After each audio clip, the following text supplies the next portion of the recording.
Welcome to the Value Investor TV podcast. This is the podcast that helps you grow your wealth and become financially independent.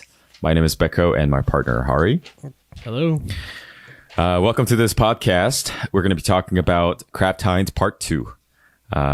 This episode, we are covering financials, management, and valuation. As always, we're going through our value investor checklist. So if you guys don't have the access, please send us an email at info@valueinvestor.org to get our checklist. And another housekeeping item that I want to mention up front is we created a Slack channel so that everyone can come to Slack channel, all of our listeners, and talk to us directly. Any questions or comments you guys have about the podcast or any subjects that you guys think is interesting, you can send it to us, share amongst each other, propose ideas to talk about in our next episode, share interesting articles, things of that sort. So if you guys want to be part of this community, Slack community, please join us and email us at info@valueinvestor.org. Okay, before we start, Hari, as always, can you give us a quick disclaimer? Yeah, this is the Value Investor TV podcast. We are here to educate you and entertain you on the finer points of value investing. We are not financial advisors. We don't know your specific financial situation. So before making any investments, if appropriate, please consult with the appropriate advisor. Great. All right. Kraft Heinz, we talked about a couple of major bullet points in the last episode, namely the competitive advantage, as well as the fact that you felt uneasy reading through their 10K. Yeah, right. Those 2 points are, I think, important to reiterate in this episode up front. Do you want to mention them really quickly up front here in this episode as well, Hari? Yeah, just their annual report is not very clear. It doesn't have a lot of detail about what the business is or competitive advantages or their thought processes. So, if you haven't heard, that previous episode, I'd listen to it first because I think this will make a lot more sense going forward. For the most part, we had talked about how the brand had been kind of fading in people's minds for the last 10, 15 years. And so I think Kraft Heinz is kind of a company that doesn't have the same, vigor that it used to. And so we're kind of looking at a fading company right now. And sometimes that means that you have the opportunity to make money. Other times, though, it could mean that it's just something to avoid, right? So that's kind of what we're going to talk about here. Sure. That sounds great. Okay. Let's jump into our checklist. So first question off the bat to you, Hari. Does the company have enough cash to maintain this business? Yeah. They have about $1 billion on the balance sheet, and they generate free cash flow right now of about $1.5 billion. So they're cash flow positive. They have they have cash on hand, but they also have about $30 billion in debt. So I'm kind of answering all three of these questions together. Sure. Because I think they all kind of go together. So, and to give you an idea, they have $1.5 billion in debt due this year, $6.5 billion due in 2020 to 2021, $8 billion due 2022 to 2023, and greater than $30 billion due after 2024. So that includes all their lease obligations and so on.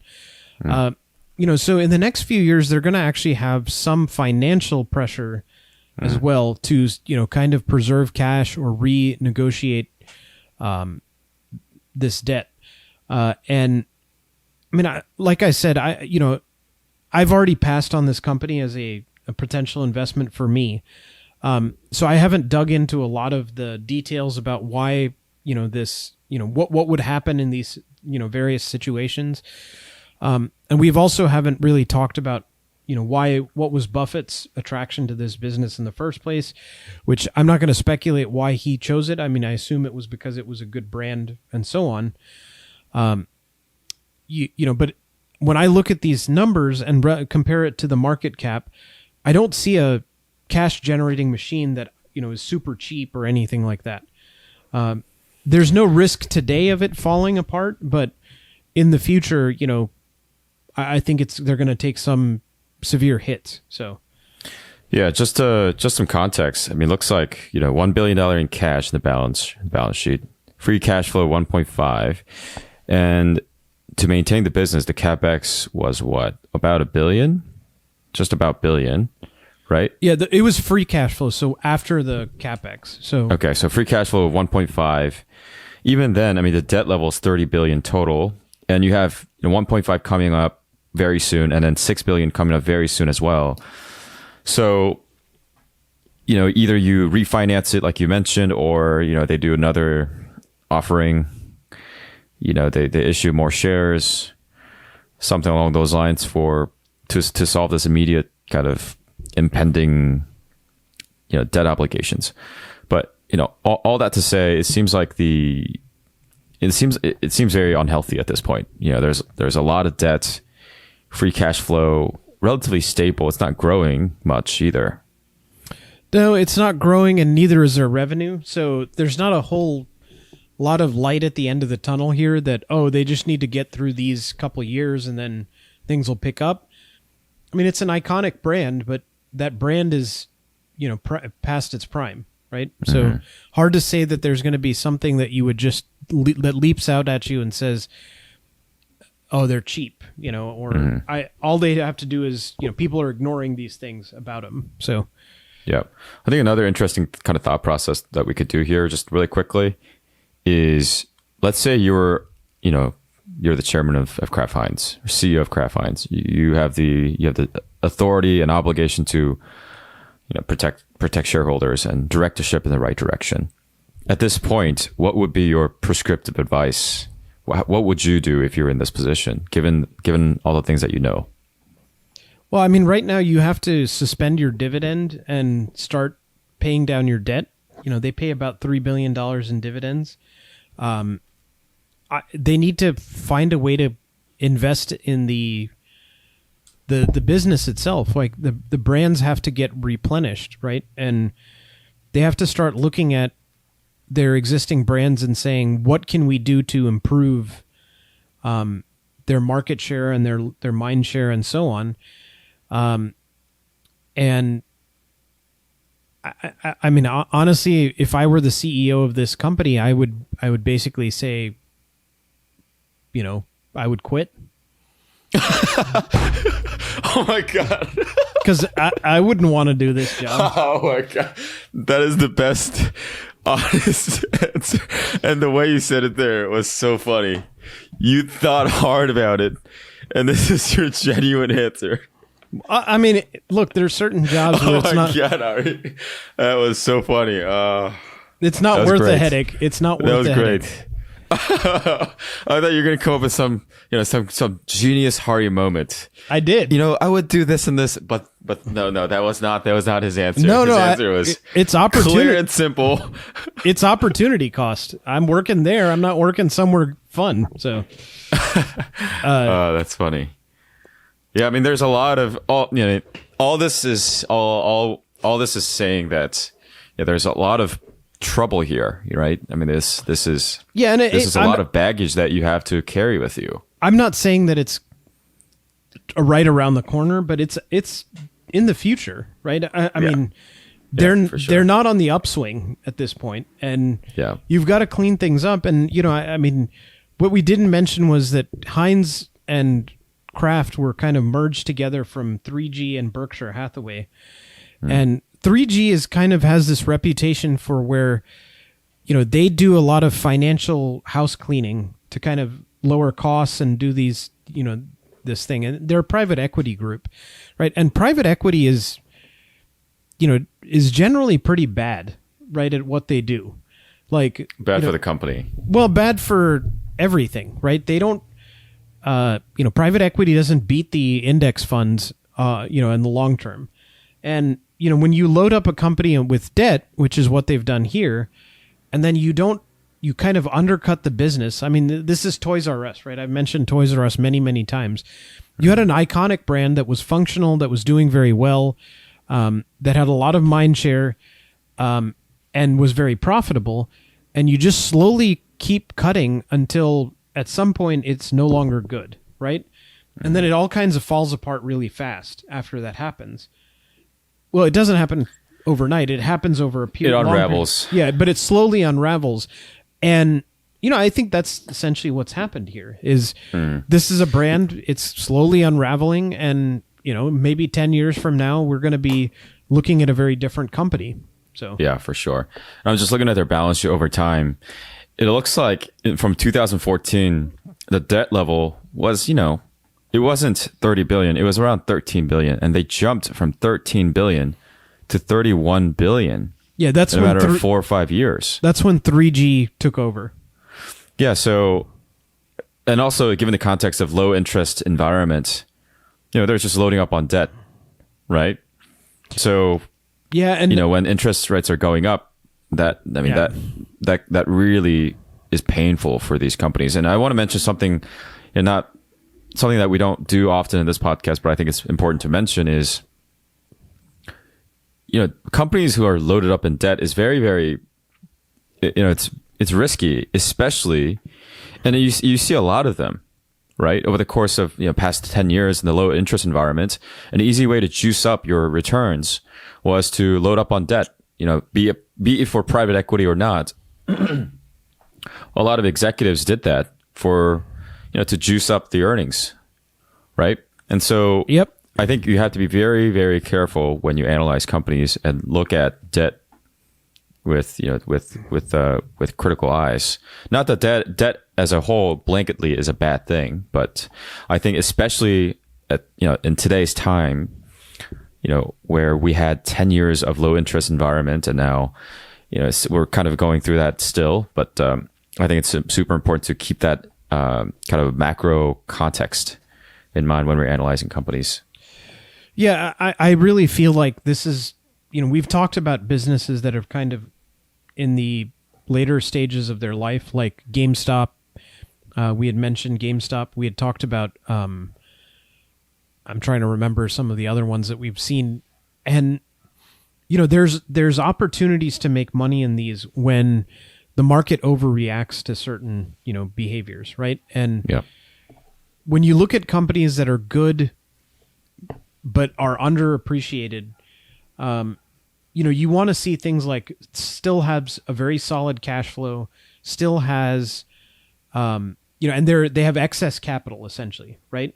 That they can deploy back to their shareholders through buybacks, through dividends, and so on. So these guys pay a dividend, but they don't pay. They haven't done any shareholder buybacks, right? And so when I'm looking at a company like this, right, I'm looking at a company that's fading, and I see a large amount of debt that's in their thing.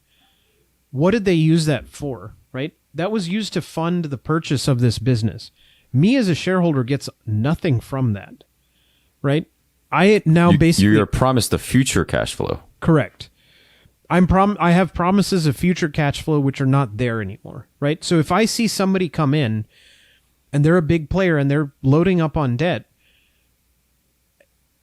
it was to finance the transaction that they've made, right?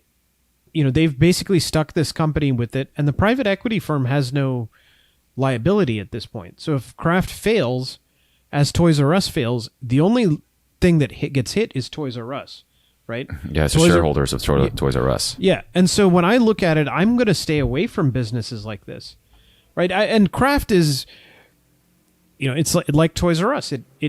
They bought it and they took them 15 years to make this thing unravel, right? I mean, but given what we've all talked about, this last hour or so, I mean, do you feel comfortable owning this company for the next 15 years or 5 years or 10 years? I mean, I certainly don't. I can't predict what's going to be because they have this giant elephant, in the room, right? Which is, how are they going to pay all of this off? yeah, sure, they can do some financial manipulation and they can clean this up and whatever. But to what end? Who cares? At the end of the day, it's slowly eroding revenue that will eventually, be able to unable to satisfy their debt obligations. Maybe it's 5 years, maybe it's 10 years, but I don't really care, and I don't really need to know because I'm not going to invest in it, right? Yeah, I mean, to the point that I want to just piggyback on the point that you mentioned, which is, we took on this debt to finance the future growth, but we're not seeing, there's nothing there, like you said, Yep. right? If there was something there, yes, I mean, that transaction could have been good, right? Debt is not necessarily a bad thing, but when you're using debt to purchase an asset, a brand or a company, that isn't growing, it doesn't justify, it doesn't warrant you taking out that much money to buy these assets. And now you're saddled with $30 billion worth of debt. And how do you get out of this? It's it's pretty difficult. It's an incredibly difficult task at hand. Yeah, and I would also say that about 1.3 billion or 1.5 billion of their income is going to interest, right? So their operating income goes to interest. And so, I mean, if you cut this debt to where it was in 2014 of 13 billion, that's a lot better, right? I mean, that would cut this in half. You'd have about 600-700 million in extra in cash flow, right? Because it's basically just stripped out from interest expense. So I don't know. We've talked a lot of negative things about this company. I don't know that there's a lot of things that I could really see that I have insight into that makes me think, oh, all they have to do is clean this up, right? I mean, Berkshire, Warren Buffett even made the comment that, he overpaid for Kraft, right? And, I would say that, I don't know what he purchased it at and what his average cost is, and he's gotten dividends and all of those things. I just don't know that I have any special thing in here that says, man, all I have to do is work harder and I'll understand what's going on here, right? I think Buffett, like every investor, looked at this as said, this is an iconic brand and it has value. And he said that about IBM, and he said that about other companies that, he was wrong about, right? And I think it's the same mistake that any of us could make. I mean, I'm not saying he's lost a step or anything like that. He's certainly still the world's greatest investor. But I mean, I think this is the kind of risk that we can't completely mitigate, right? What is the future going to hold for the moat, right? And that's why, we spend almost the entire episode talking about that, right? And for sure. Knowing what the moat is going to be is what's allows us to make sure that we're comfortable with our investment. Yeah, for sure. And if I can transpose what we talked about in the last episode, not not about Kraft Heinz, but about the TransDigm Group. Yep. We identified a strong moat, right? Moat wasn't the issue, but it was the debt that was the issue, right, for that company. What we're seeing here at play is it's both. Yeah. You have problems on both ends. You have a problem on the business end, but you also have the problem on the balance sheet end. So it's a tough situation to be in, for sure. Yeah, and I again, I'm not trying to propose that this company is, completely out of, going to be screwed, right? But I feel like at the end of the day, they just don't generate enough cash to justify, my current valuation. And even if this were half the price, like we are trying to figure out whether there's a margin of safety and, all of that stuff. I don't even know that there's you have a bad business, you have a lot of debt. Any cash that's going to come in is going to have to go out to service that, is going to have to go and patch up whatever, keep the business itself propped up. And they are, I haven't mentioned this, but they had to restate their annual report because of lax controls in their, expense accounting, And so, they were essentially saying that things that they were buying were not well controlled price wise. So they had to restate earnings for 2018 and 2017.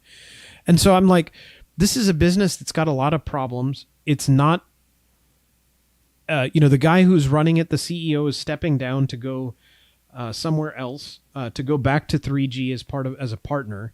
So he basically just said, I give up, right? And I don't know specifically what his rule, but he's moving back to be with the 3G group. So I just look at it and I just tell myself, there's so many red flags. I'm not even going to proceed, right? I've already stopped a long time ago because I hated their annual report. But, when you find so many red flags in a company, I can't say that I'm,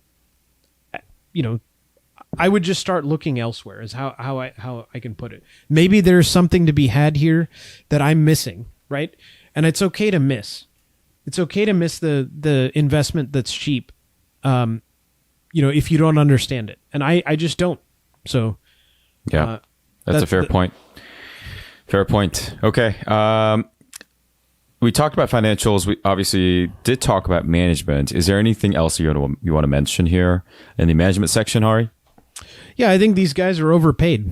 So, they've done nothing. The stock has lost 25% of its value since 2015. And the CEO got $25 million. I'm like, well, you did nothing. So why did you get $25 million? He got a restricted stock. I mean, they actually list, in the proxy, they actually say what the company does the bonus based on. He has a base salary of $1 million, which is, not terrible, not overpriced for a CEO of a major company. But he should have gotten nothing for his stock as a stock award, right? He should have gotten nothing for performance bonus. They set the threshold for getting a bonus at -3% growth. What? Yeah. So if he got anything above -3%, he got granted stock. Mm-hmm. So I'm like, no, that's not the bar. If the bar is negative growth, I mean, what's the story there? I mean, that's really interesting. I've never seen a threshold set at negative. Well, because maybe the growth the year before or 2 years before was so much in negative. It's based on EBITDA too. So, that there's, as we've said, if anybody tells you EBITDA, then you should just say BS, right? That's the kind of thinking that should go into that. And, like I said, I have nothing to really say about this company other than if you don't get close to the average return on your stock, then you don't get a bonus, right? A bonus is for people who do above and beyond. The CEO could have slept in his office for a year and done nothing, and the company would have been fine. I don't see how this warrants it. So, I mean, I feel like I'm beating a dead horse here, right? There's just a lot of problems with this company, and this is the classic kind of thing that, if I had beaten the market or I had done very well as a large corporation, fine, pay the guy, right? But he did nothing, and so he deserves nothing, right? Give him his base salary and say, thanks, and that's it.